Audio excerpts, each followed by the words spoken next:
বাংলাদেশের ছাত্র ইসলামী ছাত্র শিবিরকে বিপুল ভোটে বিজয়ী করেছে।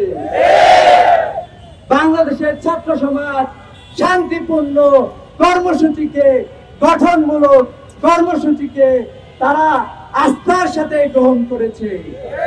এজন্য আমরা দেখতে পেয়েছি ইসলামী ছাত্র শিবিরের কার্যক্রম গ্রাম থেকে গ্রামান্তরে, শহর থেকে লোকান্তরে, প্রত্যেকটা প্রান্তরে শিক্ষার্থীরা স্বতঃস্ফূর্তভাবে অংশগ্রহণ করেছে। আপনারা জানেন ইসলামী ছাত্র শিবির একজন শিক্ষার্থীকে দুনিয়া এবং আখিরাতে সবচেয়ে বেস্ট হিসাবে গঠন করার জন্য কার্যক্রম পরিচালনা করেছে।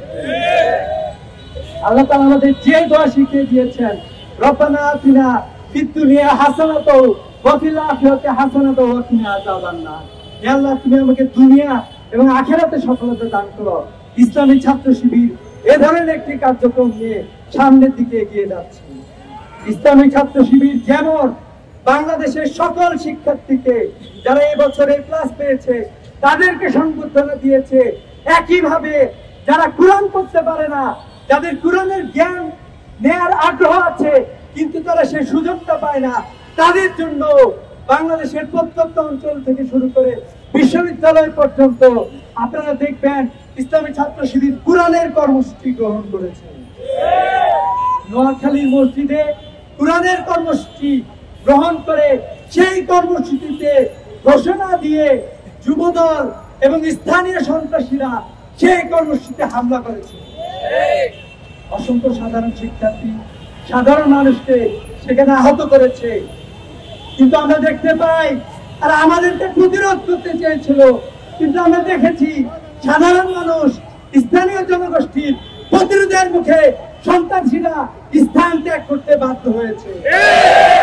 আমরা দাবি জানাতে চাই, যে সকল সন্ত্রাসীরা কোরআনের উপরে আক্রমণ করতে চায়, কোরআনের উপরে কোরআনের কর্মসূচির উপরে আক্রমণ করতে চায়, তাদের বিরুদ্ধে অনতিবিলম্বে তাদেরকে গ্রেফতার করতে হবে।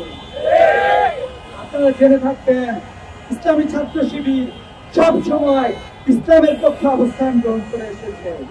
1985 সালের 11 মে আমাদের অসংখ্য ভাইকে চাঁপাইনবাবগঞ্জে কোরআন অবমাননার বিরুদ্ধে আমরা যখন রাস্তায় নেমেছিলাম, সে কর্মসূচিতে গুলি চালিয়ে আমাদের অসংখ্য ভাইকে হত্যা করা হয়েছে। কোরআনের জন্য ইসলামী ছাত্র শিবির জীবন দিতে আগেও প্রস্তুত ছিল, আগামীতেও প্রস্তুত থাকবে ইনশাআল্লাহ। আমরা দেখতে পাই মসজিদে হামলা হয় আমাদের পার্শ্ববর্তী রাষ্ট্রে, যে রাষ্ট্রে মসজিদ ভেঙে মন্দির নির্মাণ করা হয়, যে রাষ্ট্রে সাধারণ মুসলমানদেরকে তাদের ধর্ম যথাযথভাবে পালন করতে দেওয়া হয় না। কিন্তু আমরা একই ধরনের কালচার দেখতে পাই বিগত ফ্যাসিস্ট সরকারের কার্যক্রমে। আমরা দেখতে পেয়েছিলাম ঢাকা বিশ্ববিদ্যালয়ে প্রোডাক্টিভ রমাদান প্রোগ্রামে তারা আক্রমণ করে আমাদের বিশ্ববিদ্যালয় শিক্ষার্থীদেরকে আহত করেছিল। একই কার্যক্রম আমরা বিএমপি মাধ্যমে আমরা দেখতে পাচ্ছি। আমরা বলতে চাই বিএমপি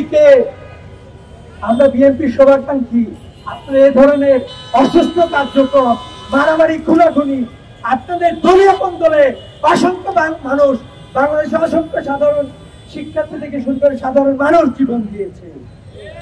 এ ধরনের কার্যক্রম আপনারা পরিহার করেন। যারা বিএনপির নেতৃত্ব আছে তাদেরকে আহ্বান জানাতে চাই যে আপনারা এই ধরনের কার্যক্রম, যারা এই ধরনের কার্যক্রমের সাথে জড়িত, অনতিবিলম্বে তাদেরকে গ্রেফতার করে, তাদেরকে আপনার দল থেকে বহিষ্কার করে তাদেরকে আইন শৃঙ্খলা বাহিনীর হাতে তুলে দিন।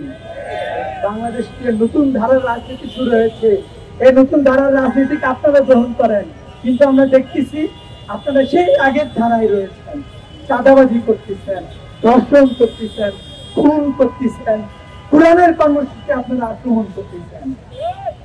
এ ধরনের কার্যক্রম পরিহার করার জন্য আহ্বান জানাচ্ছি।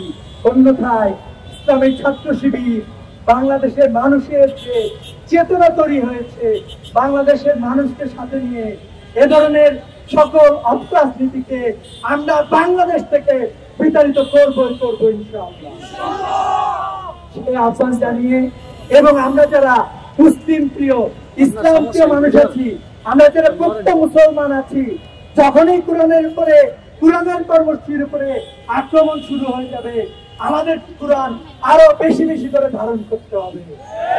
ইসলামী ছাত্র শিবিরের কর্মীদেরকে আহ্বান করতে চাই, ওই একটি সুলতানে হামলা চালিয়ে বন্ধ করেছে, আমরা লক্ষদার সুলতান বাংলাদেশের গ্রাম থেকে গ্রামান্তরে ছড়িয়ে দেব, শহর থেকে গ্রামে ছড়িয়ে দেব। আমি শুধু ইসলামী ছাত্র শিবিরকে না, বাংলাদেশের প্রতিটা সাধারণ মানুষ এবং ইসলাম প্রেমী মানুষদেরকে এই কর্মসূচিতে সম্পৃক্ত হওয়ার জন্য আহ্বান জানাচ্ছি। আমরা বিশ্বাস করি এই কর্মসূচি কোন সংগঠনের উপরে হামলা না, এটি ইসলামের উপরে হামলা। হামলা করেছেন, আর এই হামলা থেকে ফিরে আসবেন। সেই সাথে আমরা যে আলটিমেটাম দিয়েছি, অনতিবিলম্বে তাদেরকে গ্রেফতার করেন। প্রশাসন আহ্বান জানাবো, অনতিবিলম্বে তাদেরকে গ্রেফতার করতে হবে।